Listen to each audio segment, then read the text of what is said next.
welcome to a new episode of Subcast. Great to be here. So, today we're doing a deep dive into something I find pretty fascinating.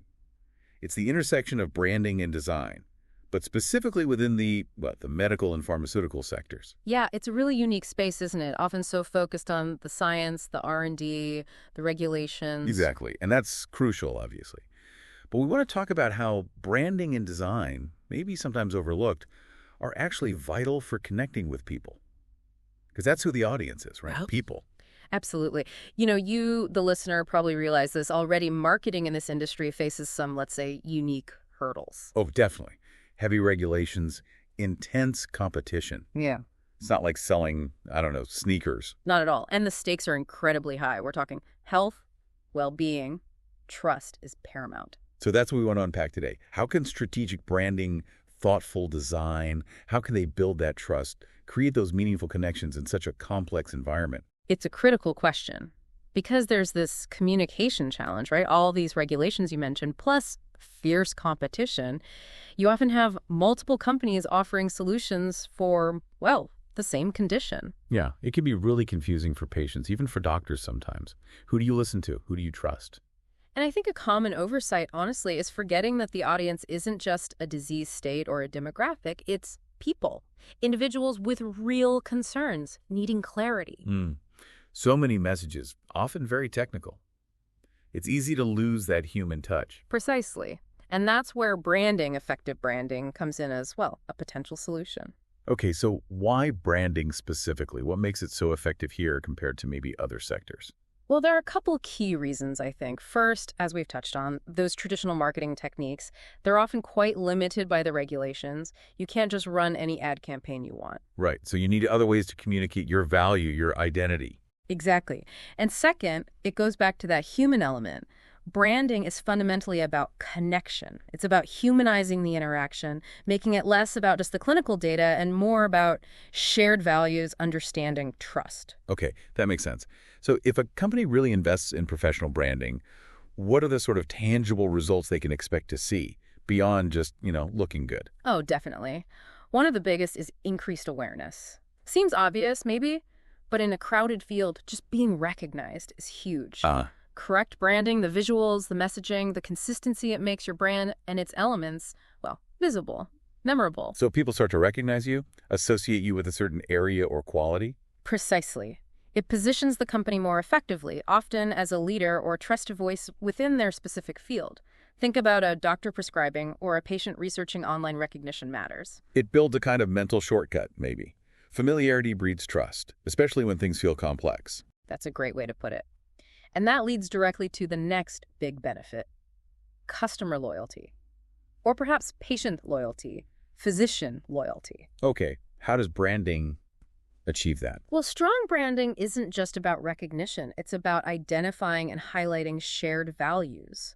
When your audience, be it a patient or a healthcare professional, feels that your company gets them, that you share their priorities. They connect on an emotional level. Exactly. That emotional connection is incredibly powerful. It builds loyalty, increases credibility, far beyond just the product specs. And I guess that translates into positive word of mouth, too. Hugely. We often hear that stat, a happy client tells, maybe 4 other people. In healthcare, where personal recommendations carry so much weight, that kind of advocacy is invaluable. Yeah, trust is so central. Okay, so we have awareness, we have loyalty. I think I read somewhere that good branding can actually help reduce marketing costs over time. Is that right? Yes, absolutely.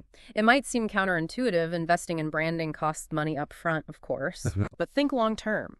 Acquiring a new customer or patient is almost always significantly more expensive than retaining an existing one. Right, the acquisition cost. So when your branding effectively builds that loyalty, you create a more stable, engaged audience base.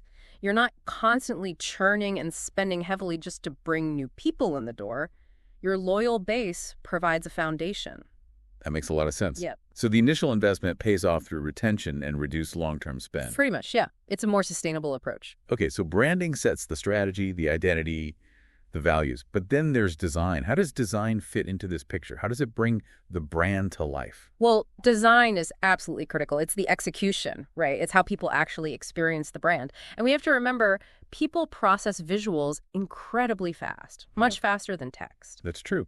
Images stick. They do. And in the healthcare sector, sometimes there's this tendency to focus almost exclusively on the cure, the treatment, which is vital, obviously, but the experience of the patient, how they interact with information, with the system, that can sometimes be an afterthought. And design can bridge that gap. That's where human-centered design comes in. It puts the person's needs, their experience right at the center. It ensures that the way the brand communicates and interacts is intuitive, clear, and reassuring. So when you talk about design, you're not just talking about the logo or the color palette. Oh, much broader. Yes, the visual identity logo, colors, typography, that's part of it. And it needs to reflect those shared values we talked about to build that emotional connection. Okay. But design encompasses so much more. Think about the company's website. Is it easy to navigate? Can people find information quickly? Think about an app. Is it intuitive? Think about packaging. Is it clear, safe, maybe even comforting? Even the physical environment, like a clinic waiting room. Absolutely. The interior design, the signage, the forms you fill out, every single touch point is an opportunity for design to either strengthen the brand connection or, well, weaken it. Wow, okay. So it really is about the entire ecosystem of interactions. It is. And this is where, professional communication agencies can really make a difference. Agencies with expertise in this specific sector. Because they understand the nuances? Exactly. They understand the regulations, the sensitivity, the need for clarity. They can fine-tune all those interactions, digital, physical, print, to create experiences that aren't just functional, but are immersive, intuitive, and ultimately build that deeper sense of loyalty and trust.